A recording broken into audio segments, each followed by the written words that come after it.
امرؤ القیس جو جناب خدیجہ کا 3rd یا 4th کزن بنتا، یہ یمن میں رہ گئے اور زمانہ گزرتا چلا گیا یہاں تک کہ اس کے یہاں 3 بیٹیاں ہو گئی۔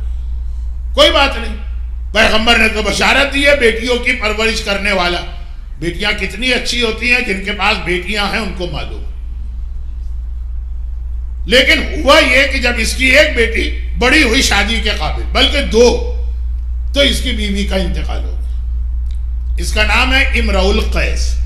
یہ نام عرب کے ایک بہت مشہور شاعر کا بھی ہے، لیکن وہ الگ، یہ الگ۔ اردو میں بہت سے لوگوں کا نام اقبال ہے، one of the greatest poet in Urdu Iqbal, لیکن ہر اقبال وہ شاعر نہیں۔ انیس میرے حساب سے تو گریٹسٹ پوئٹ ان اردو، لیکن اور بھی بہت سے لوگوں کا نام انیس ہے۔ امرؤ القیس، بیٹیاں بڑی ہو گئی ہیں، خاص طور پر پہلی 2 بیٹیاں تو شادی کی ایج کو پہنچ گئی اور اس کی بیوی کی ڈیتھ ہو گئی۔ شادی عورتوں کا انوالومنٹ بہت زیادہ ہوتا، اور پھر لڑکیوں کو تو باپ سے زیادہ ماں کی ضرورت ہوتی، بلکہ لڑکوں کو بھی۔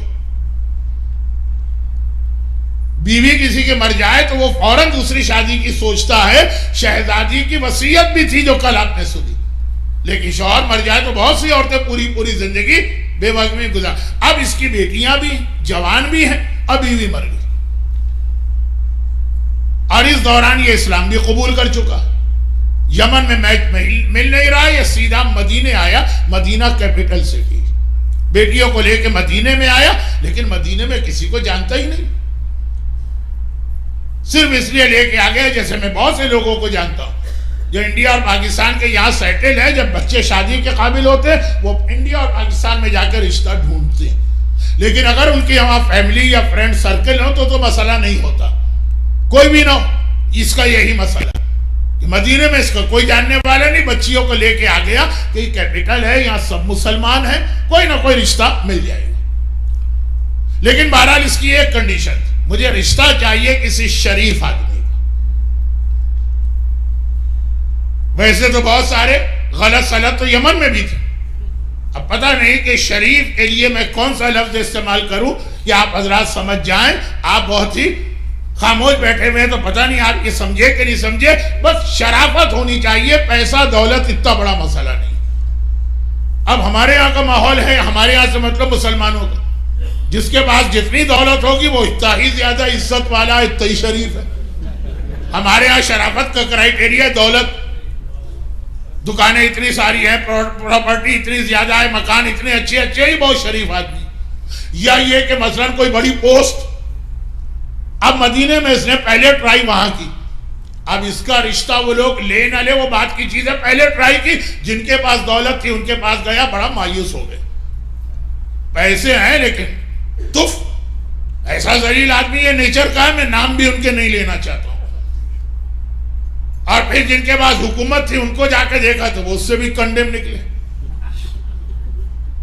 اب بہت پریشان ہے کہ میں اتنا لمبا، مدینے سے یمن اس زمانے میں بہت دور ہے، اتنا لمبا ٹریول کر کے آیا ہوں، بیٹیاں میرے ساتھ ہیں، کوئی عورت نہیں ہے فیملی میں، کتنے دن اس طرح گزارا کروں گا۔ بہرحال پریشانی کے عالم میں ایک دن شام کے وقت مدینے کے باہر بیٹھا ہے۔ وہ مدینہ بہت چھوٹا اس زمانے میں، آج کی مسجد دیکھی آپ نے مدینے کی، اس زمانے کا تقریباً پورا مدینہ اتنا تھا بس۔ تب یہ ہے کہ شام کا وقت ہوتا ہے تو ایسے علاقوں میں لوگ ذرا سا شہر کے باہر جا کے تھوڑا سا پلیجنٹ بریز وغیرہ چل رہی ہے، وہاں بیٹھا۔ اس نے دیکھا کہ ایک آدمی آ رہا ہے، سارا جسم پسینے پسینے ہے اور سر پہ گرد و غبار ہے، لگ رہا ہے کہ بڑی محنت کر کے آ رہا۔ یہودی کے ایک باغ سے نکل کے آ رہا، جیسے ہی اس کو لوگوں نے آتا دیکھا، یہ آؤٹ سائڈ مدینہ، یہاں کوئی زیادہ آبادی نہیں، چھوٹے چھوٹے بچے دوڑتے ہوئے آتے ہیں، اور یہ شخص لوگوں کی نگاہیں بچا، اس بچے کو 1 درہم، اس بچے کو 1 درہم، اس بچے کو 1 درہم، یہاں تک کہ شہر شروع ہو گیا، اس کے دونوں ہاتھ خالی ہو گئے۔ اس نے کسی سے پوچھا یہ بچے کون ہیں؟ کہا یہ مدینے کے یتیم بچے ہیں جن کے باپ مارے گئے ہیں اور کوئی ان کو سپورٹ کرنے والا نہیں ہے، اس کو بھی نہیں پتا۔ اس آدمی نے اس طرح سے دیا کہ کسی نے نہیں دیکھا۔ امرؤ القیس کو کہ باہر سے آنے والا آؤٹ سائڈر ہے، بہت مانیٹر کر رہا تھا۔ اگلے دن پھر وہ وہیں آ کے بیٹھ گیا، پھر دیکھا کہ سارا دن محنت کر کے آ رہا. آپ تو جو امام کا حق ہے خمس اسی میں سے کسی کو واپس کرتے ہیں اور چاہتے ہیں کہ وہ آپ کا احسان بھی مانے. وہ آیتیں جو میں نے شروع میں تلاوت کی وَلَا يَغُزُ عَلَى طَعَامِ الْمِسْكِينِ، عربی جاننے والے سمجھ رہے ہیں میری بات، وہاں طعام المسکین ہے، اطعام المسکین نہیں. کریکٹ عربی ہے اطعام المسکین. میں قرآن کو ٹھیک کرنے نہیں جا رہا ہوں، ایک میسیج ہے جو انشاءاللہ 2 دن بعد شروع ہوگا، جو میں نے کہا کہ پینڈنگ میسیجز مکمل ہوں گے. کسی اور کے مال سے کسی اور کی مدد کرنا یہ بھی ایک ثواب ہے، لیکن اپنے مال سے پورا دن محنت کر کے آتا. خیبر کے حوالے سے آپ نے ایک حدیث تو بہت سنی. خیبر کا مال غنیمت لے کے جب لوگ آئے تھے تو پورے مدینے میں عید تھی، ہر گھر میں اچھے کھانے بنائے گئے تھے. پہلی بار بچوں نے، مدینے کے بچوں نے کھلونے خریدے تھے یا ان کے والدین لے کر آئے تھے، اچھے کپڑے پہنے تھے. لیکن اس رات جب پورے مدینے میں جشن اور سیلیبریشن تھا، ایک گھر تھا کہ جہاں اس رات کو بھی فاقہ تھا اور اس رات کو بھی بچے پرانے کپڑے پہنے ہوئے تھے، اور وہ تھا فاطمہ زہرا کا گھر. جب فاطمہ کو اطلاع ملی کہ خیبر کے مجاہدین، خیبر 100 کلومیٹر دور، 70 مائل یا 60 مائل، خیبر کے مجاہدین آ رہے ہیں پورے مدینے میں، عورتوں کو پتہ چل گیا. مدینہ چھوٹا سا، شاید جتنا آپ کا سینٹر ہے پورا اور سامنے والا پارکنگ لاٹ ملا لے، اس زمانے کا مدینہ اتنا پتہ چل گیا. ہر گھر کی عورتیں دروازے پہ آ رہی ہیں، اپنے شوہروں کا استقبال کر رہے ہیں. شوہر بھی خالی ہاتھ نہیں آ رہے، لدے پھندے آ رہے ہیں. شہزادی کونین بھی اپنے حجرے کے دروازے پر. جیسے ہی مولا حجرے میں داخل، شہزادی کا پہلا سوال تھا کہ یا ابوالحسن، آپ اپنے گھر اور اپنی اولاد کے لیے کیا لے کے آئے خیبر سے؟ حصہ برابر سے ملا تھا. جعفر طیار کو پیغمبر نے حصہ نہیں دیا تھا، لیکن علی کو تو برابر کا حصہ ملا. سلونی، کائنات کے ہر سوال کا جواب دینے والا، اپنی بیوی کے اس سوال کا جواب نہ دے سکا. سر جھکا کے کہا جب میں خیبر سے واپس مدینہ انٹر ہو رہا تھا، قبا کی بستی پر مجھے وہ مسلمان بچے نظر آئے جن کے باپ بدر و احد و خندق میں جہاد کرتے ہوئے شہید ہو چکے ہیں. وہ بڑی حسرت سے دیکھ رہے ہیں کہ یہ جو مجاہدین آ رہے ہیں اپنے بچوں کے لیے کیا کچھ لے کے آ رہے ہیں. میں نے اپنا سارا حصہ ان کو دے دیا. اور فاطمہ شکر کے سجدے میں گر گئی، پروردگارہ تیرا شکر ہے، میں یہی ڈر رہی تھی کہ کہیں یہ دولت دنیا کراس کر کے میرے حجرے میں داخل نہ ہو جائے. یہ تو اہل بیت کا طریقہ. چنانچہ مولا کا ساری زندگی یہ طریقہ رہا ہے، پورا دن محنت کرتے ہیں، محنت کی کمائی، اور شام کو ایک بار 3 دن 4 دن اس نے دیکھا. بے اختیار اس نے کہا میں ملینر کے پاس بھی ہو کے آیا ہوں، میں حکمرانوں کے پاس بھی ہو کے آیا ہوں، میں نام نہیں لے رہا ہوں، میں فلا بڑے آدمیوں کے پاس ہو کے آیا ہوں. دولت تھی، عہدہ تھا، سب کچھ تھا، شرافت نہیں. ما اشرف ھذا الفتح، یہ نوجوان کتنا شریف ہے. صیغہ تعجب. اور ذرا یہاں پہ میرے ساتھ تھوڑی دیر کے لیے عربی سیکھ لی. ما اشرف ھذا الفتح، یہ نوجوان کتنا شریف ہے، پورا دن محنت کرتا ہے، شام کو جو لاتا کسی کو بتائے بغیر ان یتیموں میں تقسیم کر دیتا. فتح، لفظ فتح آیا. عربی زبان میں نوجوان کے لیے ایک اور لفظ ہے شباب. الحسن والحسین و سیدہ شباب اہل الجنہ. حسن و حسین جوانان جنت کے سردار ہیں. اصل لفظ شباب ہے جوان کے لیے. اس نے یہ لفظ استعمال نہیں کیا، اس نے لفظ فتح استعمال کیا. میں نے جو تھوڑا بہت غور کیا، دونوں کا مطلب ہے نوجوان، مگر ایک فرق. عام نوجوان کو کہتے ہیں شباب، فتح کس کو کہتے ہیں؟ سورہ انبیاء حضرت ابراہیم کا تذکرہ. فَجَعَلَهُمْ جُزَازًا إِلَّا كَبِيرًا، ابراہیم نے تمام بتوں کو ٹکڑے ٹکڑے کر دیا، صرف بڑے بت کو چھوڑ دیا. اور جب قوم نے یہ حالت دیکھی کہ ہمارے بت توڑ دیے گئے، قَالَ مَنْ فَعَلَ هَذَا بِآلِهَتِنَا، ارے ہمارے خداؤں کے ساتھ یہ کس نے کیا کہ ان کے ٹکڑے ٹکڑے کر دیے؟ تو قالو، قوم نے جواب دیا. کیا جواب دیا؟ قالو، قوم نے جواب دیا الفتح، سمینا فتن، ہم نے ایک نوجوان کو سنا، یذکرہم، وہ ان بتوں کو برا کہتا رہتا ہو، برا کہتا انہو کان ابراہیم، وہ ابراہیم جوان. قوم لفظ شباب استعمال نہیں کر رہی ہے، قوم کہہ رہی ہے فتح، ایک ایسا جوان ہے ابراہیم جو بتوں کو برا کہتا. تو عام نوجوان کا نام ہے شباب، اور جو بتوں کو توڑے اس نوجوان کا نام ہے فتح. تو جس نے کبھی بتوں کے آگے سر نہ جھکایا ہو اور بتوں کو توڑا ہو وہ فتح ہے. اسی لیے جبرائیل بھی آئے گا تو لا شبابہ نہیں کہے گا, کہے گا لا فتح الا علی لا سیف الا ذوالفقار.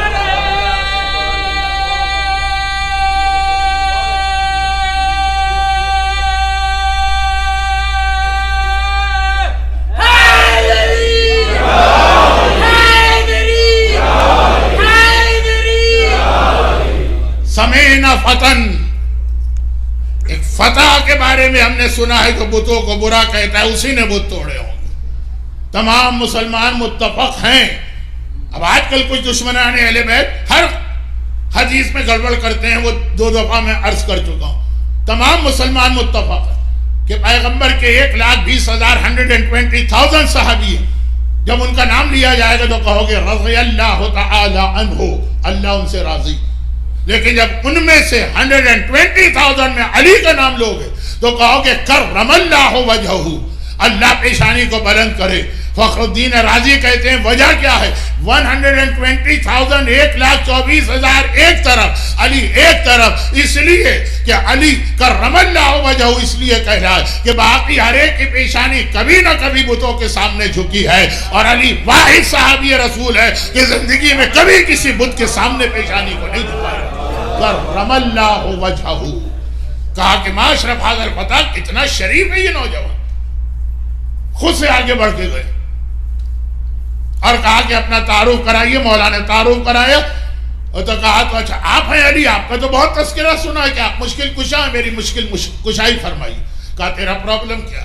پہلے تو اپنا انٹروڈکشن کرایا, جناب خدیجہ طاہرہ کس طرح میری کزن بنتی ہے. کہا میری 3 بیٹیاں, میری بیوی کا انتقال ہو چکا, میں پریشان ہوں.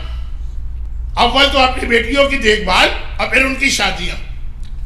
بڑی 2 تو شادی کے قابل.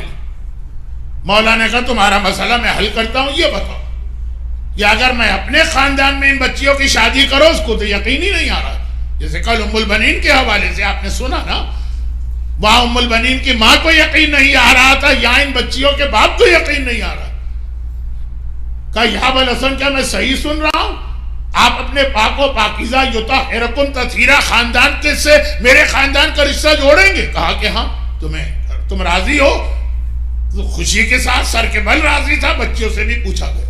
سب سے بڑی بیٹی کا نام ماہیہ تھا. مولا نے اس کی ایج کو دیکھتے ہوئے خود اس سے شادی کی. اور دوسری بچی کا نام, اچھا عرب میں ایک طریقہ یہ ہے کہ ایک لڑکی کے کئی نام رکھے جاتے ہیں. رملہ بھی ہے, نجمہ بھی ہے, ام فروا بھی ہے, اور سلمہ بھی. زیادہ مشہور سلمہ ہے اس میں, ام فروا تو کنیت. جو دوسری بیٹی تھی یہ بھی شادی کے قابل تھی, البتہ بڑی بہن سے چھوٹی تھی. کہا کہ اس کو میں اپنے بیٹے حسن کے لیے منتخب کرتا ہوں. اور اسی وقت کی 2 نکاح ہو گئے. چھوٹی بہت چھوٹی تھی سلامہ, وہ تقریباً 12 سال بعد یا 16 سال بعد شادی کے قابل ہوئی اور وہ رباب کہلائی. تو جناب علی اصغر کے مصائب میں تقریباً تاریخ آ گئی ہے, صرف یہاں سے جناب رباب کا ذکر آگے بڑھے گا. بڑی بہن مولا کی بیوی بنی ماہیہ, درمیان والی بہن سلمہ, وہ امام حسن کی زوجہ قرار پائیں, پہلی زوجہ. امام حسن کی پھر اور شادیاں ہوں, جیسے مولا کی ٹوٹل 10 شادیاں ہوں. 3 کا بیان کل آپ نے سنا, بلکہ 4 کا, اور آج یہ 5ویں ماہیہ. خیر ماہیہ کی ایج زیادہ تھی تو وہ امام حسن کی شہادت سے پہلے انتقال کر گئی, اور سلمہ اپنی بہنوں میں سب سے بڑی ہو گئی. 2 بہنیں, ایک بہت چھوٹی, دوسری اور تیسری کے بیچ میں ایج گیپ بہت زیادہ, پہلی اور دوسری میں کم تھا. سلمہ کی شادی ہوئی تقریباً 36-37 ہجرہ میں. پروردگار نے پہلے ایک بیٹی دی, ام فروا کی پہلی اولاد ایک بیٹی ہے, اور امام حسن کی اولاد میں صرف ایک ہی بیٹی جو ان کو اس بیوی سے ملی ہے, باقی بیویوں سے بیٹی نہیں ملی. اب ایک سوال آپ نہ کیجئے گا کہ نجف اشرف میں تو آج بھی بنات حسن کے نام سے ایک روضہ ہے جس میں 3 قبریں ہیں, حسن کی بیٹیاں, اور سڑک کا نام بھی یہی, اور ہلہ میں بھی امام حسن کی کچھ بیٹیاں. اس کا جواب دوں گا تو بات بہت آگے بڑھ جائے گی, بچے بھی تڑپ رہے ہوں گے العطش کی وجہ سے, اور بڑوں کو بھی مصائب سننا ہے کسی اور موقع پر. بہرحال خلاصہ اس کا یہ ہے کہ صرف ایک بیٹی تھی، وہ ام فروا کی پہلی اولاد بیٹی تھی. اور یہ بیٹی بھی کتنی افضل ہے، جس کی شادی بعد میں چوتھے امام سے ہوتی ہے. ہمارے 5ویں امام پیدا ہوتے. ام فروا نے، یہ ہمارے یہاں کم پڑھا جاتا ہے ایک جملہ، یعنی کوئی بہت اہم مسئلہ بھی نہیں. ام فروا نے اپنی زندگی ہی میں اپنی بیٹی کی اولاد دیکھی، یعنی نانی بن کے کربلا گئی تھی. 5ویں امام کربلا میں تھے، ہر ایک کو پتا. تو 5ویں امام کی نانی کون ہے؟ ام فروا. ایک ہی بیٹی امام حسن کی تھی، ام فروا سے ان کی شادی چوتھے امام سے ہوئی 56 میں، اور 57 میں 5ویں امام پیدا ہوئے.